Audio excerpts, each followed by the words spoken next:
Hello, everyone, and welcome to NAD Narratives, a production of NewAfricaDaily.com. The New Africa Daily is a digital publisher whose mission is to produce original, insightful, and nuanced content from Africa. Yet another round of negotiations have just ended without a deal under the auspices of the African Union. That's the negotiations surrounding the building and operation of the Grand Ethiopian Renaissance Dam. The dam promises to bring great benefits to Ethiopia. It is Africa's largest, and when complete, promises to be Africa's biggest producer of electricity. For Ethiopians, the dam is a national pride and a sovereign right. It is paid for by Ethiopians through national bonds. Ethiopia's economy is one of the fastest growing economies in the world. So the dam, as its highest capacity, will produce 6,000 megawatts, more than enough to feed the power-hungry, fast expanding Ethiopian economy.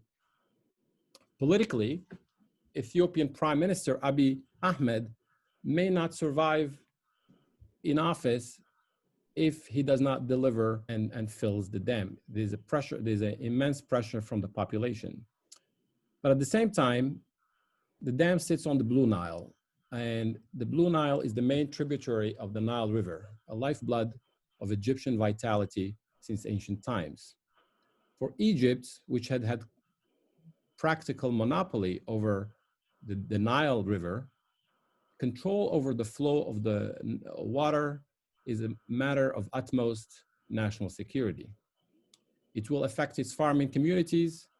Egyptian farming communities depend, like they have for thousands of years, on the regular flow of the Nile water for irrigation.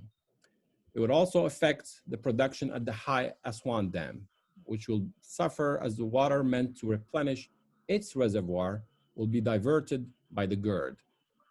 It would affect the population epicenter and capital Cairo with its 9.5 million people who depend on water from the Nile. So water scarcity and a water crisis in Egypt could add to social tensions and may destabilize the regime. In this dynamic, power is with the upstream countries, and the facts on the ground dictate that Egypt can only hope to have a legal agreement with the necessary mechanisms of the operation of the dam. At the crux of the matter is the time it will take to fill the dam. That is the period when the water will be diverted. Egypt aims for 4 to 6 years to fill the reservoir to its capacity of 75 billion cubic meters. Egypt wants to extend that to between 10 to 21 years. Sudan is caught in between. It stands to benefit from access to cheap electricity and a more regulated flow of the Nile that will reduce the flooding affecting its farming communities. Yet its geographic position puts it in a difficult spot at a time that the country is going through major political and social change. There's climate change, fast-growing populations, and environmental degradation will make conflict more likely. Egypt may also have to face construction of dams by other countries on the White Nile. What can Egypt do to prepare for the worst? Ethiopia is unlikely to back down or submit to agreements that may be seen as violating its sovereignty. In light of this, is it possible for the countries of the region to reverse this zero-sum dynamic around the GERD? Can Egypt and Ethiopia reach an agreement that would satisfy all parties? If so, would this agreement hold? What role for the United Nations Security Council, the African Union, the United States, and other powers? To answer these questions, I'm happy and honored to be joined by 3 distinguished panelists who will share their perspectives and their experiences with us. We have Ambassador David Shin. Ambassador David Shin was a Foreign Service Officer with the United States Department of State for 37 years.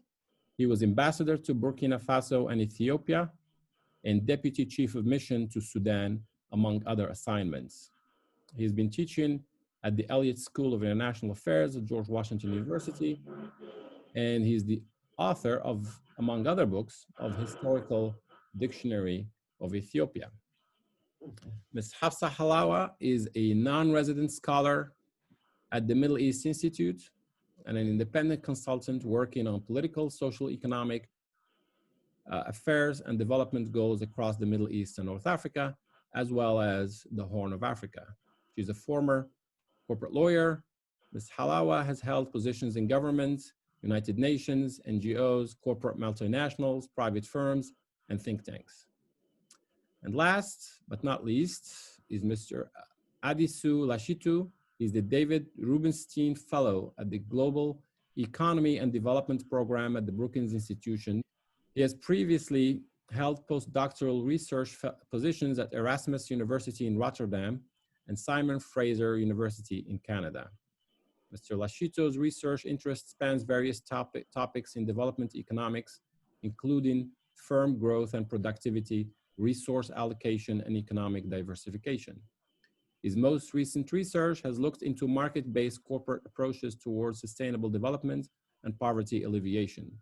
He has actively published on the topic of financial inclusion, social innovation, inclusive business strategies, sustainable finance, and base of the pyramid strategies. Mr. Lashito maintains teaching and research affiliations with the African Economic Research Consortium in Nairobi and the School of Commerce of Addis Ababa, Ethiopia. With these three distinguished panelists, I'd like to start the conversation. And I want to now turn to Ambassador Shin. From your experience, what is it of interest for the US in this conflict? Sure, Talal. The United States has a close relationship with both Egypt and Ethiopia. Historically, it's probably been closer with Egypt than Ethiopia, but it's a very good relationship with both. And even with Sudan, it has an increasingly improving relationship. During the previous government in Sudan, it was not so good, but today it's much improved. The United States has never, at least until recently, been much involved in Nile water issues. It has essentially stayed out of the question. It has always considered Nile water to be a very important matter for the Horn of Africa, all the Nile Basin countries, and certainly for Egypt, but has not shown any particular interest in getting involved in the middle of it. In fact, I can recall when I was serving as ambassador to Ethiopia that I was urging that we become somewhat more engaged in at least getting a better understanding of the problem, and there really was not any particular interest. The United States did start getting directly involved at the request of Egyptian President al-Sisi at the beginning of this year, when during a meeting with President Trump and Secretary of Treasury Mnuchin, President al-Sisi specifically requested that the United States serve as a mediator among Egypt, Ethiopia, and Sudan in an effort to try to resolve the outstanding issues for filling the reservoir behind the dam and the flow of water after the reservoir is filled. I'm not sure that the United States saw their role as, quote, mediator. I think maybe they saw it more as one of good offices. Now, there's a minor distinction between the two terms. In any event, the United States agreed to take the matter on. There were a series of meetings in Washington that ultimately broke down at the end of February when Ethiopia perceived that the United States was leaning on the side of Egypt in this matter. And since the end of February, the US role has been, again, quite minimal. And with elections coming up in the United States, my guess is it will remain minimal. And in the meantime, the discussion has moved more towards a combination of the Arab League as requested by Egypt, the African Union as requested by Ethiopia, and now possibly to the United Nations Security Council apparently being requested by Egypt. So that's sort of where we are today in terms of the international engagement. And my impression is that the US is going to play a low-key role from this point forward, in large part because of the upcoming election. Thank you. Do you, and I have actually already wanted to ask a question of my own, but I already have a question from Ambassador Herman Cohen, who asked two questions. One is, do we know what the US proposal was? What was the US proposing in the middle of these negotiations? And again, from Ambassador Cohen, is South Sudan, in South Sudan, there's an unfinished project, the Jonglei Canal. This would increase water volume in the White Nile by 30%. Is there any consideration of renewing this project? You know, on the issue of what is the U.S. proposal, I don't know what the terms of it are, and to the best of my knowledge, they have not been made public at any point. The only item that was contained in the letter of February 28, which led to the breakdown of the discussions in Washington, was that Ethiopia should not begin to fill the reservoir until there is an agreement. And it was at that point that I think the Ethiopians concluded that the U.S. was leaning a little too far on the side of Egypt. So the short answer to Ambassador Cohen's question is I don't know, and other than the parties who have been in the discussions, I'm not aware that anyone on the outside knows the answer to that. The other question concerns the Jonglei Canal. Interesting question, and it's also interesting that there has been really no discussion, to the best of my knowledge, about the Jonglei Canal in the most recent round of discussions and negotiations on this. South Sudan, of course, is not party to them, so they would not be in a position to bring them up.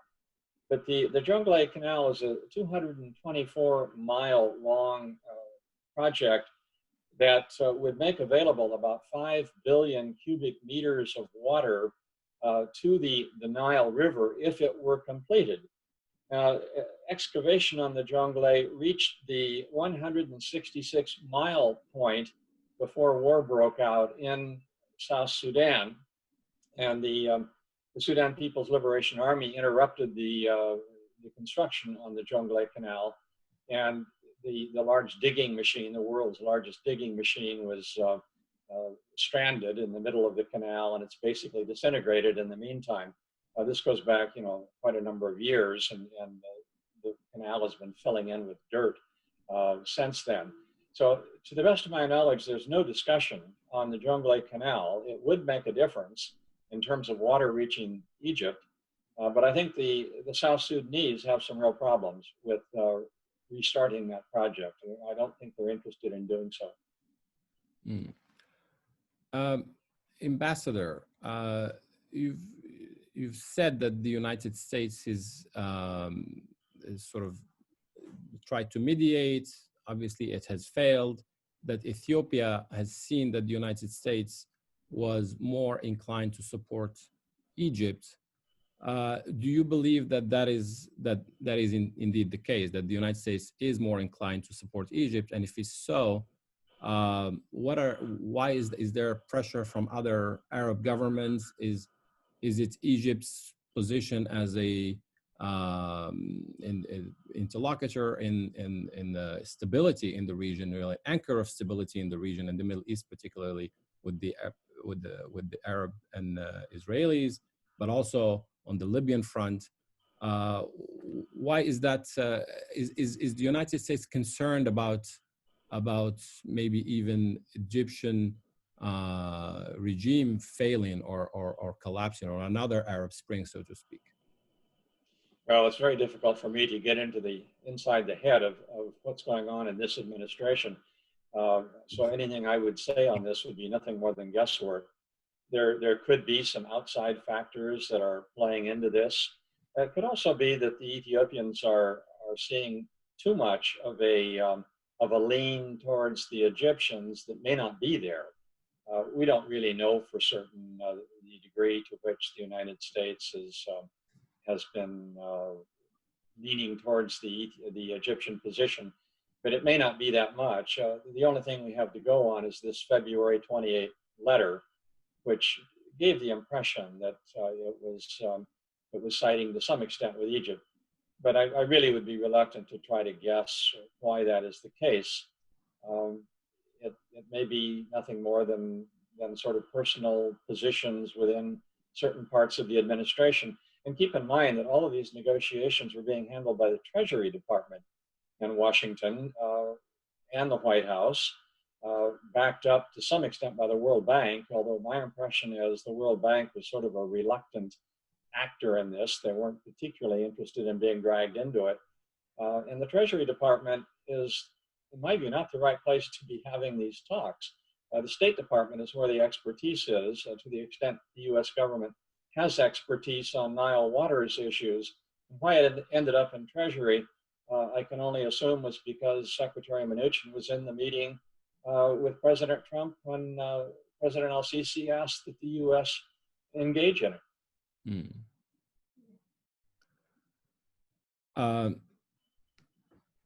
Hafsa, I'd like to ask you about your perspective that Egypt has held the monopoly over the Nile River for thousands of years, and there's now a challenger. Is it really a technical, legal issue that Egyptian negotiators are trying to sort out? Thank you very much, and it's a pleasure to be with you all this afternoon. I think it's important to highlight that the Egyptian position has evolved over the years since this project was first announced, and there have been different targets, different expectations at different points in the last 10 years. And certainly to say that the Egyptian position is what it was 9-10 years ago doesn't allow for the movement that has happened within the Egyptian security apparatus, foreign service, and amongst technical experts, those experts in irrigation, water, agriculture, that have really developed. And we've gone from a position of a lot of anger and a lot of indignation over this project in Ethiopia to a much more balanced view in the last 5 years. Having said that, Egypt has certainly become aware very late in the game that it has very little leverage and very few options in negotiating on this issue. And primarily what may have started as an opportunity to jointly engage on the project, some will argue that there were cynical positions as early as 2009-10, back when, that wanted to end the project and ensure that this didn't go ahead. But as the years have developed, the position has shifted, and there is certainly now of primary importance, I think, 2 things. One, to ensure that this project itself does not harm Egypt so significantly to the point that its own, not only its own domestic security, but general regional security and stability is not threatened to a significant degree in terms of development without any kind of agreement. But it's also viewed the project as an opportunity to try and recalibrate not only Nile politics, but relationships on the river to create a water sharing agreement. I would argue that fundamentally the difference beyond the technical specifics that divide mainly Egypt and Ethiopia and Sudan is, I wouldn't say caught in the middle, but has reason to support both sides of the position taken by the other tripartite countries, is that Egypt primarily views this agreement on the dam as part of, if not a defining permanent water sharing agreement, and Ethiopia doesn't. And in that vein, the major target for Egypt, beyond questions over a fill agreement and schedule, is ultimately to ensure that for future development of the river upstream and future projects that will take place upstream in Ethiopia or among other riparian states for the Blue and White Nile, that there is a process in place, whether it be consultative or some form of mechanism that allows, that prevents this form of unilateral activity that doesn't engage or does not have within it a mechanism to engage downstream countries again. You say that, Hafsa, you say that Sudan is caught in the middle. It's is Sudan. What does Sudan have to lose or to gain? I mean, I think we've said that it could gain a lot from this, but it could also lose a lot. But so what's the clarity on Sudan's position? So again, the position has shifted, and it's been very well documented, from being very much a prime ally of Egypt in the early years of diplomacy and negotiations to shifting its position in 2015 after the Declaration of Principles was signed in Khartoum. And now it's a bit of a balance. And that's primarily, as with all the tripartite countries, because what moves this discussion more than the three sort of teams engaging on GERD discussions is the domestic politics within each country. And that is what shifts the balance. That is what shifts the leverage or room for negotiation or room for concession on all sides. Sudan currently is halfway through a very turbulent, fragile transition. It has managed to push out Omar Bashir and many holdovers of his regime successfully. But the success of this transition that can put Sudan on a path to an effective transition to full democracy through elections in a year and a half's time, etc., or 2 years' time, etc., still hangs in the balance. And that's primarily owing to domestic civilian military relations, both in the TNC, the leading governing council, but also on the ground among the populations and the people. And for Sudan, it's, in my belief, two parts. It's in part a need publicly to move away from long-standing policies of the Bashir regime, including in foreign policy, where although Egypt is a very close partner, has not always been an ally, and where relations with Ethiopia did suffer after the secession of South Sudan in 2011. So it's recalibrating, but within it there are disagreements. Within the National Council, the ruling Transitional National Council, there are disagreements between the military, primarily between the military officials and the civilian arms of the transitional government. And that's creating not only its own tensions, but it's also ensuring that Sudan very much plays down the line. It wants a negotiated settlement for its own security, its own transition, but also because as things get nastier in the public rhetoric, I think something very telling to come out of the failure of the Washington facilitated process and the statements that then came in the League of Arab States and the African Union thereafter was Sudan very publicly calling for diplomatic negotiations amongst the tripartite to avoid an Arab-African war. And these kinds of, the language that stokes these kinds of ethnic tensions plays out very specifically in Sudan. On a technical water issue, the long-standing benefits of the GERD are very well known. Sudan could benefit in years to come greatly, particularly from managed water flows that would stop its the southern parts of its border from flooding heavily, allowing a significant amount of land to become usable for development of agriculture. The reality of that, however, is that it's a good decade plus away. Sudan is very far away from having the infrastructure to utilize that effectively. And in doing so, it will need, amongst others, Egyptian support to do so, a more experienced agricultural partner in irrigation and otherwise as well. And of course, the concerns are related to unregulated water flows or too much uncertainty in the water flows that could cause flooding, including a disproportionate effect on Sudan's own dams further downstream from the GERD. That's right. That's right. Could you speak to us about, Hafsa, please, about the environmental effects, if there are any, first for Egypt and for Egyptian communities along the Nile, but also for Sudan? Sure.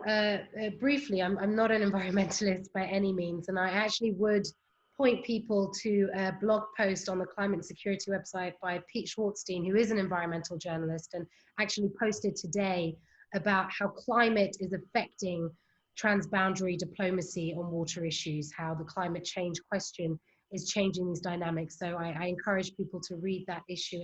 It is specifically on the Nile.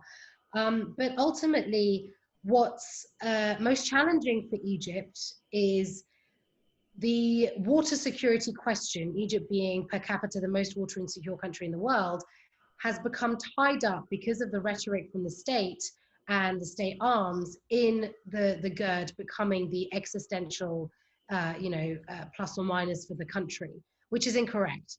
Whilst Egypt may have been able to delay addressing these questions for several more years, had the GERD not been announced 10 years ago, it's certainly climate change and other aspects that are affecting its availability of water and its water security naturally. There are other climate impacts, climate-induced impacts, rising sea levels and the threat to the coastal areas of the country, salination and the effect on fisheries in the delta, evaporation from the Aswan Dam itself, from Nile waters, and so on and so forth. There are a number of issues that Egypt, regardless of this project, is going to have to address.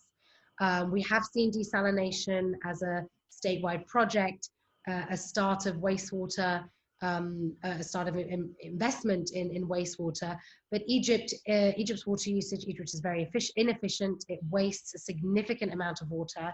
Although, and one of the points that is highlighted in this piece is that primarily Egypt as a country has never actually had to significantly worry about water. There's always been an abundance of water access and water availability.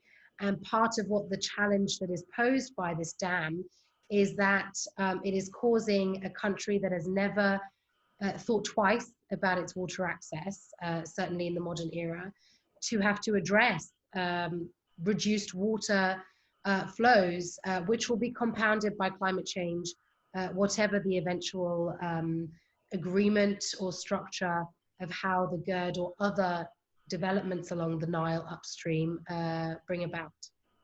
Mm. And, Hafsa, Egypt has had a number of years, I mean, at least 10 years, to think of a strategy to replenish, to find alternatives to including desalination, including drip irrigation. What has Egypt done? I mean, have they moved in that sense as well, in addition to trying to negotiate or disagreements with Ethiopia? They certainly have. I think one needs to also bear in mind and remember that Egypt has had a very turbulent 10 years domestically. Two massive political schisms in the space of 2 years, massively uprooted, revolutions effectively, if you want to call them that. But it's seen incredible upheaval domestically that has, I wouldn't say diverted attention, but it has limited the bandwidth with which the country is able to focus not just on the GERD, but on security issues generally. Egypt finds itself, not necessarily through its own fault, the most insecure it's been on all borders in the modern era, with it's well documented, the problems in Sinai, and the conflict in Libya, and of course the issues further south. So it's certainly moved on a number of projects. There is mass investment in desalination, in wastewater, but the country's population is growing at such an exponential rate that these are projects that I wouldn't call them, ineffective, but this is part of a policy that has not been backed up, unfortunately, with a opportunity to change the public discourse and association relationship with the Nile and with water. There has not been a public debate and discussion engaging citizens on what reduced water flows looks like. Now, of course, no one wants to entertain, and to be fair, no one should entertain massive, significant drops in the water access downstream for the countries further down from the GERD. There has to be and should be a fairly negotiated settlement where water sharing is equally distributed for the needs of the people who live all along the Nile. That also includes further upstream countries or countries that share the White Nile who want to develop the water resources. But Egypt has failed in having a discussion and a debate that allows itself to prepare the public for what water insecurity really looks like and what a new normal could look like, whether that is as minimal as promoting investment schemes for hydroponics and agriculture that can significantly reduce water usage in farming, all the way to pricing water for farmers, which has been something that people believe can never be touched in this country. So there's a range of issues: public consumption, domestic consumption, private consumption, but also the general infrastructure in this country hasn't been properly tended to. And as such, a lot of the wastage we see is because of that. So there should have been more promotion of entrepreneurship, domestic investment, which we do see in renewables, in solar energy and others in the country, to maybe better prepare quicker for this eventuality. Thank you, Hamza. I'd like to turn now to Adisu. Adisu, from an Ethiopian perspective, these are very interesting times. I mean, Ethiopia, around 2010, it looks to its north and sees Egypt that is in the middle of a revolution, a regime change, lots of instability. And then in its borders, in Sudan that is basically being split into two countries.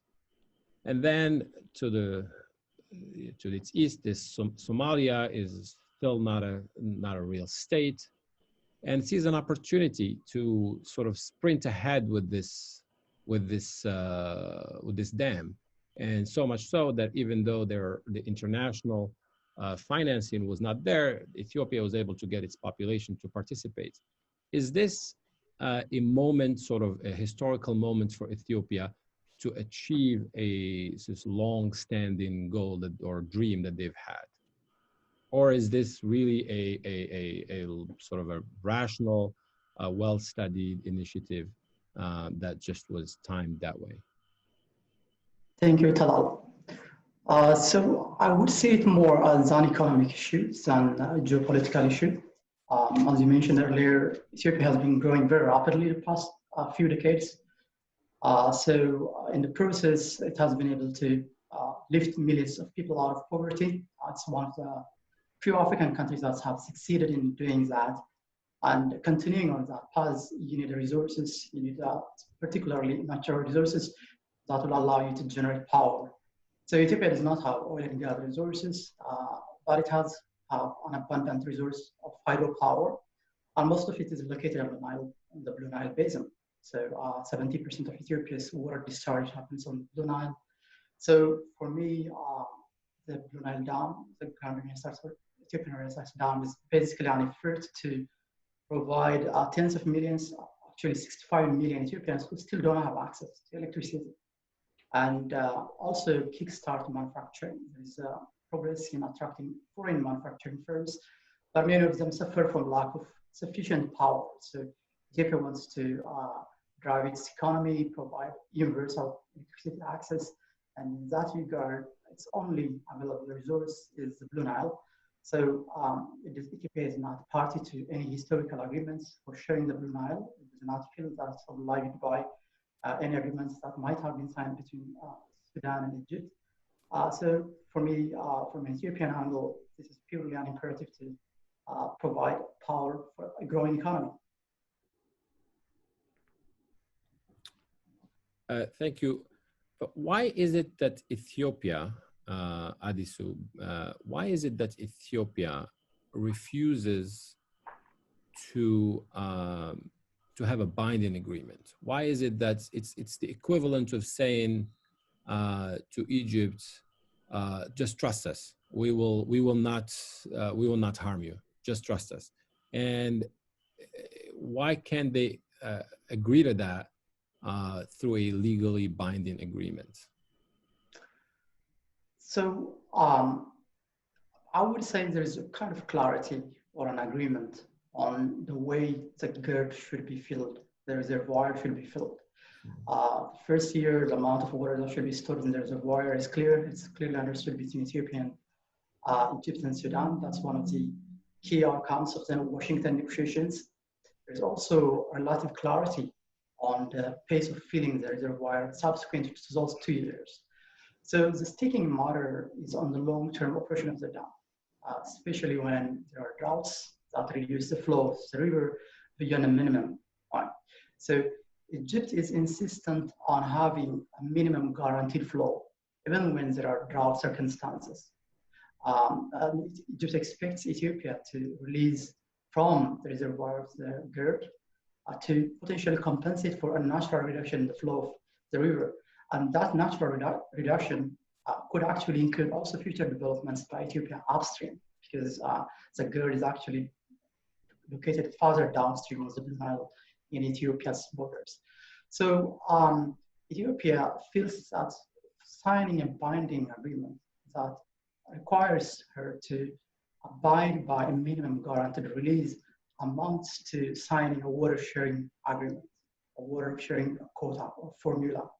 What Ethiopia is interested in now is signing an agreement on the long-term operation of the dam, but without having to either legal recourse or without committing any specific numbers. So the demands on Egypt, the demands on the side of Egypt are relatively strict in a sense that they're very exact on how much water should be released, and that also requires Ethiopia to release more water from the reservoir, even when there are droughts.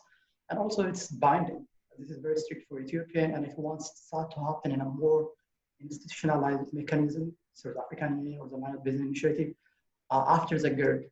During the GERD, for example, this year amount of water to be stored in the reservoir is 4.9 billion cubic meters, which is 10% of the flow of the Blue Nile, which is just 3% of the amount of water stored in the High Aswan Dam. So there's a very minuscule effect. There's no significant effect on Egypt, and Ethiopia does not see this enough an excuse to get into a very binding and long-term water sharing formula.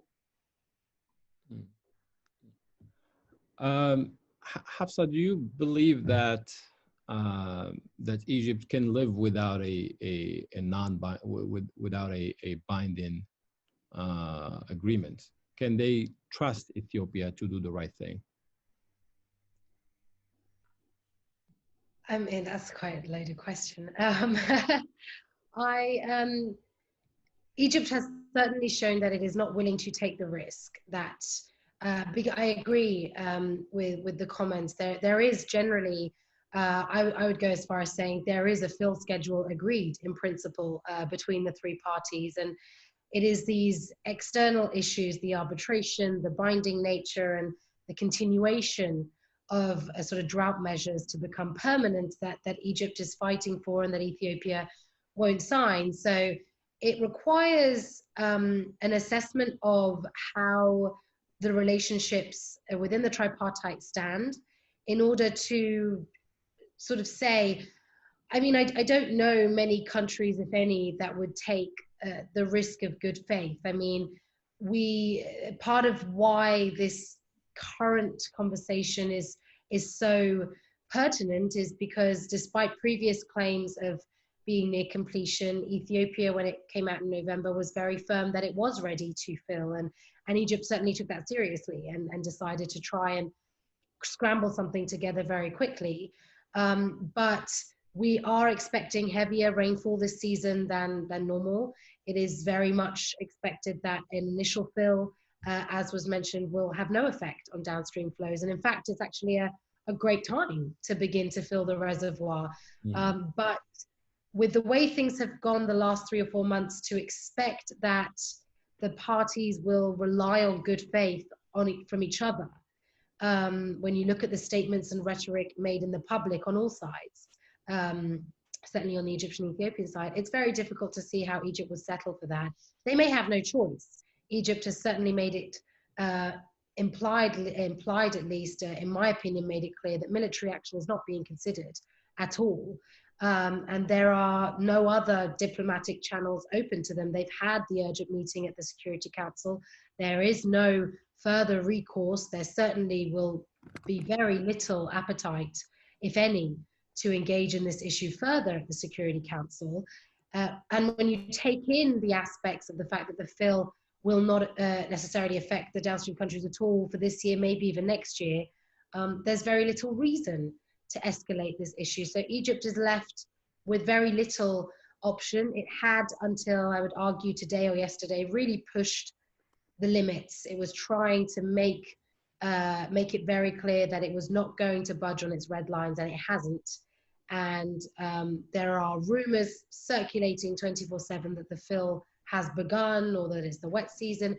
Whatever the situation is, Egypt has certainly shown that there is little it can do if the fill begins unilaterally without an agreement in place. Ambassador Shin, is a binding agreement enforceable?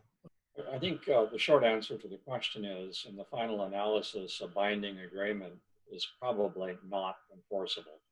But let me back up a moment and try to delve a little bit deeper into the problems of a binding agreement in terms of the flow rate after the dam is complete and after the reservoir is filled. I think it's quite possible to reach an agreement on the fill rate, the initial fill rate, at least within a range of several years. There obviously is still disagreement between Egypt and Ethiopia as to what that range should be. I see that a compromise is possible there, in my view. And everything really depends upon the rainfall in the Greater Nile Basin. And this dictates what happens into the future. And I think this is probably where both Egypt and Ethiopia are very concerned. If you have, for example, very good years of rain, uninterrupted, I don't see any problem arising whatsoever for either Ethiopia or Egypt. There will be enough water to run all of the generators at the dam and to meet all of Egypt's needs, perhaps even its traditional quota of water coming out of the Nile. The issue becomes, what if you have 10 years of major drought? And you had, back in the late 1970s to the late 1980s, a period of about 8 years of major drought, to the point where the Aswan Dam became dangerously low of water. Now, there was no GERD dam at that point. There was no ability of Ethiopia to impact the flow of water into Egypt at that time. It was simply up to Mother Nature. But what I think Ethiopia is concerned about is that they are now being asked by Egypt to guarantee that if you have a period of 8 to 10 years of major drought, like you had not long ago, that it's their responsibility to ensure that Egypt always receives the amount of water that it needs, even if it means shutting down the generators on the dam. And I think that's where Ethiopia is sort of stumbling and saying, look, a guaranteed amount of water is just not acceptable to us. And I think there's some sympathy for that argument. The key is trying to work out an arrangement whereby you do not endanger Egyptian society during these periods of drought. And there may not be any sort of guaranteed flow you can agree to, but certainly Ethiopia has to be willing to compromise if we get into a period like that in the future. And unfortunately, historically, the flow of the Nile has been diminishing since the late 1800s. Everything suggests that it's a lower flow rather than a higher flow. This year is something of an aberration. It's a very high flow, which is good news for everyone. But there's no guarantee that will continue. And if you go on historical results, the future doesn't look that great. And you have to assume there will be periods, maybe long periods, of very low flows. I'd like to turn to the audience. There's a question from the audience regarding Sudan. Sudan sees it will benefit from the dam in both power and agriculture. Why is it being vague in its position? And who is making the decision in the country? Is it the civilian transitional government or the military? And is the military in Sudan sided with the Arab League, ignoring the African Commission on the issue. I'd like to ask that question of everyone. I think that's a bit unfair. I don't think Sudan has been vague at all. I think Sudan very much wants a negotiated agreement that the tripartite can agree to and live with. And I think that some people may view the messaging as vague if prior to 2019, they viewed the position as very pro the sort of the GERD itself. And then prior to 2015, viewed Sudan's position as very much an ally of Egypt on the water issue, that being a sort of negative view of the GERD in the early days. I think that Sudan is dealing with its internal tensions. It is understood that the civilian leadership, Prime Minister Hamdok, is, let's say, a little more leaning towards engagement with the Ethiopians, is better placed to engage with the Ethiopians, whilst the military part of the TNC led by General Abdel Fattah Burhan is better placed dealing with the Egyptians. And I think that's actually created a very healthy balance. I think Sudan's diplomatic status, its statements, its public position on the issue has done as much as could be done to temper emotions on both sides, to reduce the rhetoric, and has really tried to balance. I mean, certainly I was very impressed with the statement given by the permanent representative to the UN during the Security Council meeting in late June. The Sudanese position is clearly one of diplomatic solution. It's important to have actors in the process that are sort of the diffuser, if you will. And I do not agree on either a point made about the African Union or the Arab League. As I mentioned the statement given in the Arab League, but I think the statement itself holds very true to what Sudan fears, and that is the rhetoric of an Arab-African water conflict or some kind of iteration of that in the language used by observers, by domestic media in the Horn countries and all the tripartite countries. So it has done its very best, I think. And as I mentioned, of course, the long-term benefits are very well known, but Sudan needs its partners, it needs the Gulf, it needs Egypt to support that building of infrastructure to allow it to utilize the benefits of the GERD. So it needs to keep the peace, shall you say, across all sides. Ambassador? Sure. I think that I agree with Hafsa that there is, I think, a distinction internally in Sudan and the decision-making process between the civilian component and the military component, and I don't profess to understand exactly where each side is. In fact, you might argue there are three different sides in Sudan today. You have the Rapid Support Forces, which is not necessarily aligned with the regular Sudanese military. And I don't know where they stand on this, whether it's the same as the military position or different. I suspect there is a difference between the civilian and the military positions taken together. Sudan is sort of caught in the middle. They want to maintain close relations or good relations with both Egypt and Ethiopia. I think they do see some very tangible benefits coming from the dam, technical benefits, which tends to align them with Ethiopia. On the other hand, they have a more important political relationship with Sudan, and they understand that their political future is more aligned with Egypt than it is with Ethiopia. So it's a delicate balance that they're trying to walk here. If you look at their position early this year, it seemed to be a little bit closer to the Ethiopian position. In more recent weeks, it seems to have moved a little more towards the Egyptian position. And I suspect that simply reflects what is going on internally within the Sudanese government today.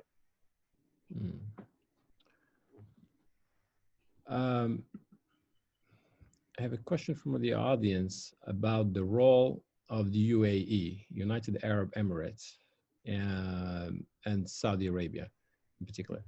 The question asks that, and I will address it to everyone, but particularly Adisu, that UAE has given Ethiopia or loaned Ethiopia, I believe it was $1.3 billion to help with economic development.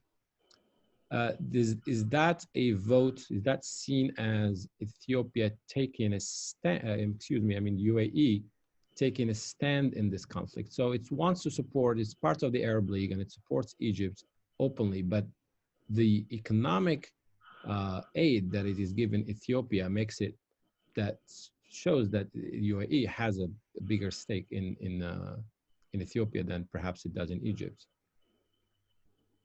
Well, as far as I know, many other countries in the Middle East, including the UAE, also invest in Ethiopia. I know that UAE has some investment in Addis Ababa, real estate investment. Saudi Arabia has an investment in rice farms in southwest Ethiopia. Egypt itself is planning to build an industry zone. So a lot of industrial manufacturers from Egypt in Ethiopia. I don't think it says anything about the position about the dam.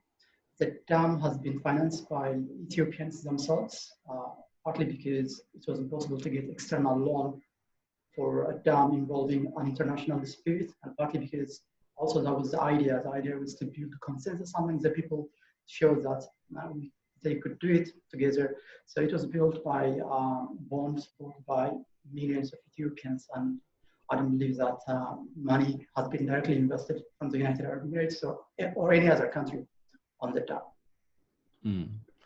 And what is the dynamic within Ethiopia, Adisu? Could you walk us a little bit through, are there different views? Are there, let's called the doves and the hawks kind of, and where are they aligned? Well, I think the situation is very similar between Ethiopia and Egypt in this sense. One, the river is considered to be paramount of economic and security importance. In the case of Ethiopia, of economic importance. In the case of Egypt, of water security. And two, there's also universal support for anything in favor of the dam in Ethiopia and against the dam in Egypt.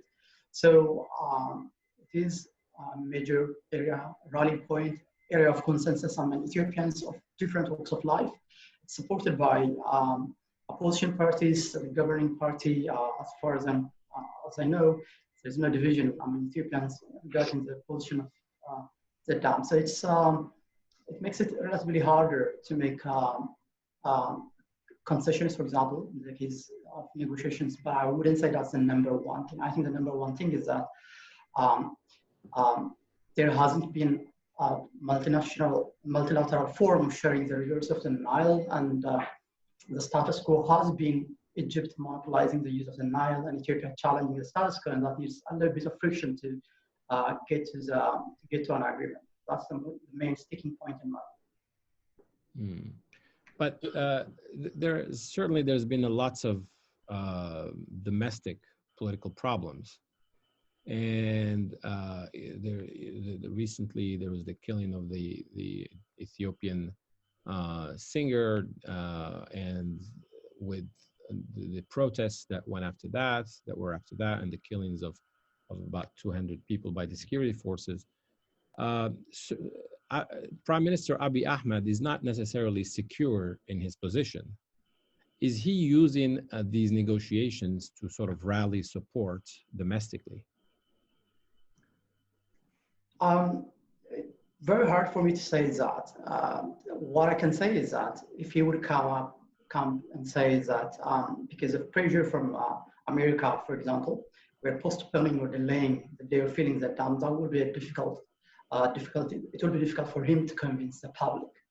But other than that, I wouldn't say that he's under pressure to avoid an agreement because of political pressure. He was supposed to have an election. The country was supposed to have an election this August, next month actually, but because of the pandemic, it has been postponed for I think about a year. So there is no immediate pressure on the prime minister to act one way or another in negotiations. Ambassador? Could I just comment on the Gulf state engagement in the Horn of Africa more generally, and particularly Saudi Arabia and the United Arab Emirates? I don't think that any of the Gulf states is particularly engaged in Nile water issues. I don't think that is really their focus. They're certainly engaged in the Horn, and there are issues that are dividing even some of the Gulf states. You have Saudi Arabia and the UAE that are very interested in minimizing the influence of Iran in the Horn of Africa, for example, and they've actually done so rather successfully. They're interested in, or were interested in, engaging the Horn of African states in the war in Yemen. And indeed, you have Sudanese troops in Yemen today, the Rapid Support Force element. You also have linkages between particularly the UAE, Sudan, and Libya, and getting involved in that conflict. So you have all kinds of wheels within wheels going on here involving the Gulf states that are not really related to the Nile water question. Not to mention the disagreements between Qatar and Turkey on the one hand, and Saudi Arabia and the UAE on the other, and their efforts to develop friendships in the Horn of Africa. So it's a real complex soup that we're looking at now. Hafsa, where does the European Union stand on this? How it has been sort of on the sideline. Could it play a constructive role, and has it been involved at all? I mean, it's certainly been involved. The special envoy, Ambassador Alexander Rondos, has been a massive part of even the creating the tripartite process. The EU has been very active and very involved, and obviously different, not to say priorities, but different focuses, migration being one, the conflict in Libya being another, other sort of dimensions to EU's approach to its, shall we say, southern neighborhood and further afield is always a multifaceted process. But I commend the EU. I think the EU has been very engaged. There have been, I think, from an observer's perspective, decisions made with hindsight may not have been the right ones. You know, promoting the engagement of security actors in the tripartite negotiations on the face of it is a very sound policy proposal, but as the negotiations dragged on granular language over commission of studies, these security actors on all sides did not help the process. So there have been, I think, decisions taken on a diplomatic level that maybe with hindsight have shown themselves to be, to have hindered the process even further. But if we're looking at the sort of small snapshot of the last 9-10 months, the EU has been heavily engaged, observing and engaging where needed, as have the World Bank. You know, certainly in terms of the understanding of the politics of the region and the issue, the EU is one of the most best placed institutions to support. The World Bank has done so as well. Although all, I think, are very keen to play an observer role. There's very much a desire to keep the tripartite negotiations very much local and homegrown, which I think is smart. It's you know, that nobody wants these talks being hijacked in the sense that they can be sold by one party or another as being a, you know, US imposed deal or a European imposed deal, or other political actors that could get involved. We've seen, not necessarily on water issues, but we've seen in conflict areas and post-conflict landscapes, even in the Middle East, Iraq comes to mind, but also other countries where the international community has played a very heavy role in the negotiated settlements of these states outside of the UN process, and it's tainted with hindsight, years down the line, the eventual development. So certainly on this particular issue, transboundary water issues, the EU has very much always been a big part and a big player in getting the countries to talk to each other and engaging the states within the Horn and having these negotiations move forward. And I think that's been its role as you know, even during these African Union mediated talks, it has been engaged in supporting all the parties in trying to find technical solutions to the impasse. Thank you for that. And do you, so as a lawyer or a former lawyer, Hafsa, if you don't mind, do you see a solution, a legal solution, as someone who's been following this issue? What is sort of a win-win solution for this conflict from a technical perspective? I mean, on a technical perspective, there are various solutions. I would actually argue, and I have seen the Washington Agreement, I would argue that it was a very fair and balanced agreement that was put together. And for the reasons that both my esteemed colleagues on this panel have laid out, there is disagreement from different sides on what should or shouldn't be signed. But I would argue that the Washington Agreement was a very fair and balanced negotiated agreement, even with the binding nature of the agreement itself. I think part of the problem right now that we have is that, if I'm being very blunt, there is no win-win for this. The countries in this situation have been driven by their domestic situations for the last 10 years in different forms of domestic upheaval, social unrest, disconnected to, in many respects, to the Nile issue and the water issue. But they have ramped up their rhetoric and sent these messages that are not for international consumption. They are not for tripartite consumption. All the messages that we've seen since November from all the three countries are meant for their domestic publics. And Egypt and Ethiopia, in my opinion, have built this up to be a zero-sum calculation, that there is no longer a win-win scenario. It is now about mitigating who can mitigate the least political damage, and whether that is a fill agreement for Ethiopia that extends the schedule beyond what had been originally hoped for, and in Egypt an understanding of reduced water flows. And by fill schedule, I'm not talking about 10 or 20 years. I mean, it's been a 7 to 8 year understanding for a fill schedule for some time now. But all of these situations, considering the public rhetoric that's been consumed by domestic audiences for the last 10 months, to now come out with an agreement, it would be very difficult.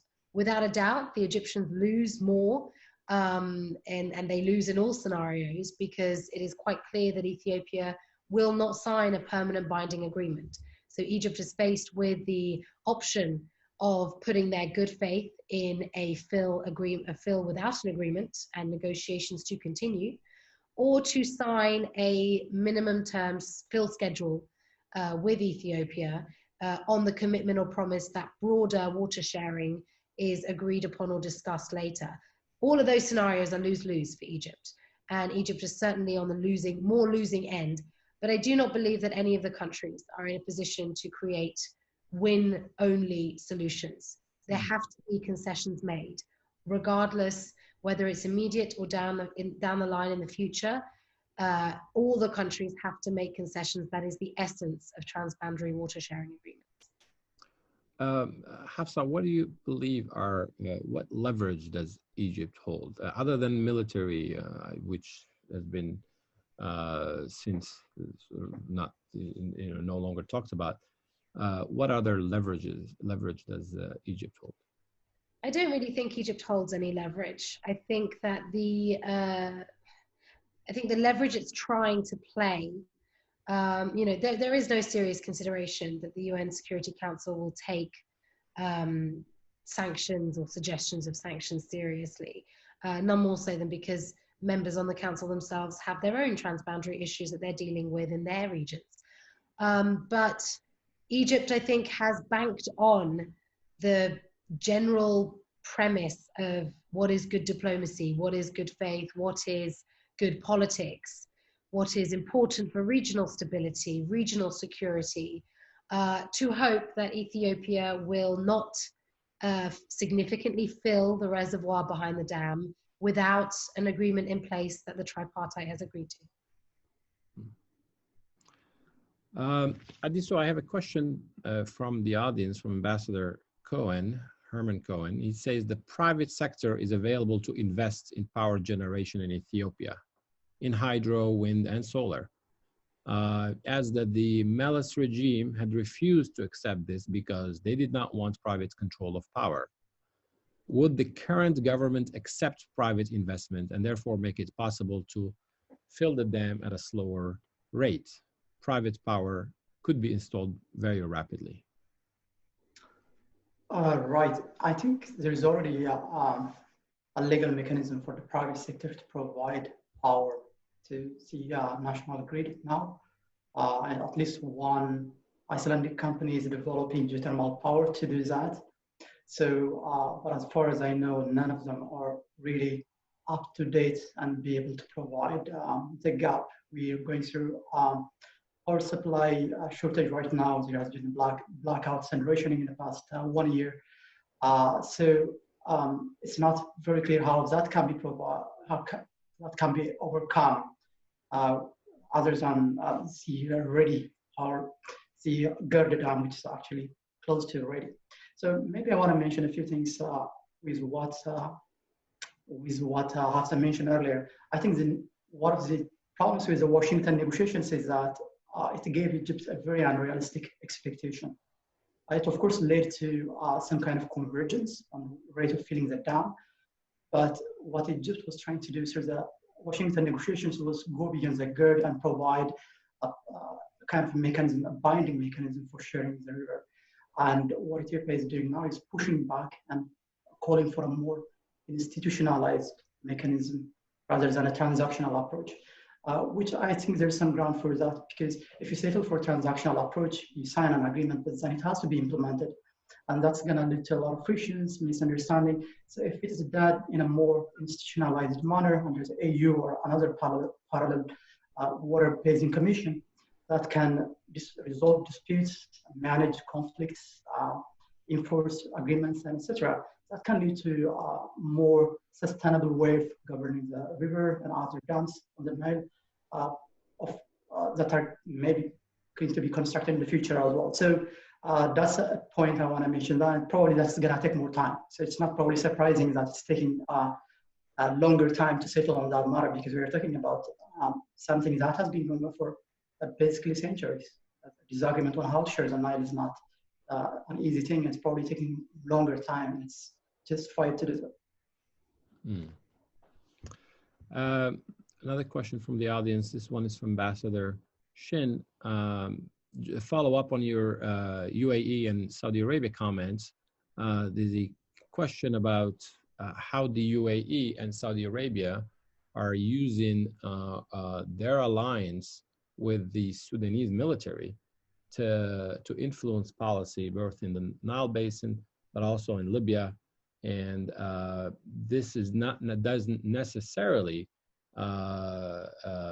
align with Sudan's national or foreign national interests.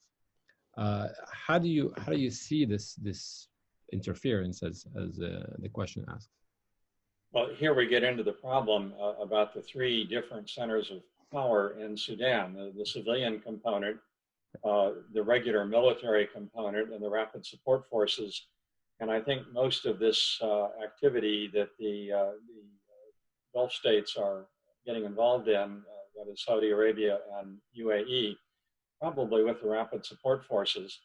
And that clearly is what is happening in Yemen, the war in Yemen, where Sudan has been sending troops for a number of years to support both the UAE and Saudi Arabia.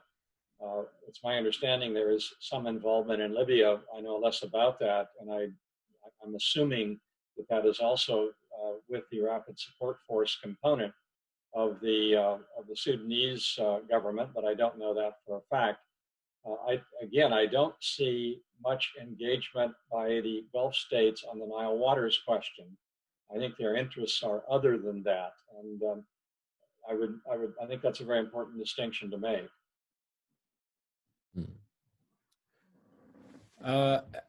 Adisu, I'd like to ask if what is, in your perspective, a win-win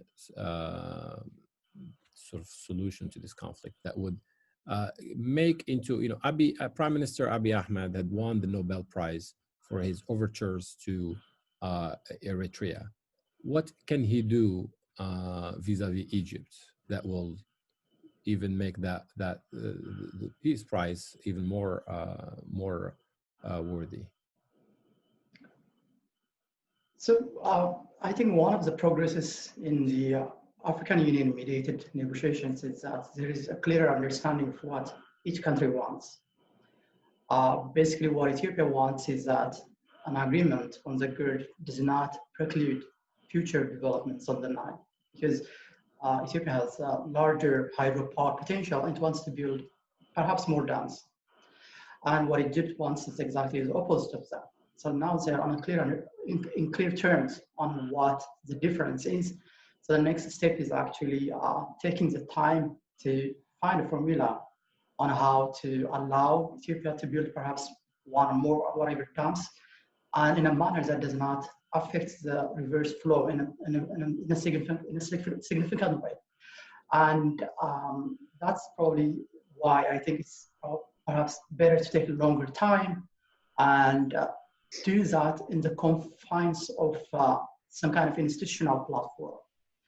The Nile Basin Initiative has been there. It has been resisted by Egypt because Egypt fears that it could lead to more calls of upstream development, which is an understandable concern. Probably they could do something parallel along to that. So what I think is that I think Prime Minister Abiy and also President Al-Sisi have the power to make decisive action, decisive leadership to resolve this issue, but then they would have to be clear on what they want and also make clear concessions. I think it needs a frank discussion on what each country wants and how they can reach out a middle ground. Thank you. And I think on that, we will end our discussion today. I want to thank our panelists, Ambassador David Shin, Ms. Hafsa Halawa, and Mr. Adisu Lashitu. Thank you very much for joining us today. This has been a wonderful and very informative discussion. We will be putting this discussion on YouTube and Facebook. And please follow us on newafricadaily.com for more important and insightful articles and discussions on the future of Africa. Thank you. Thank you. Thank you very much. Thanks. Thank you very much.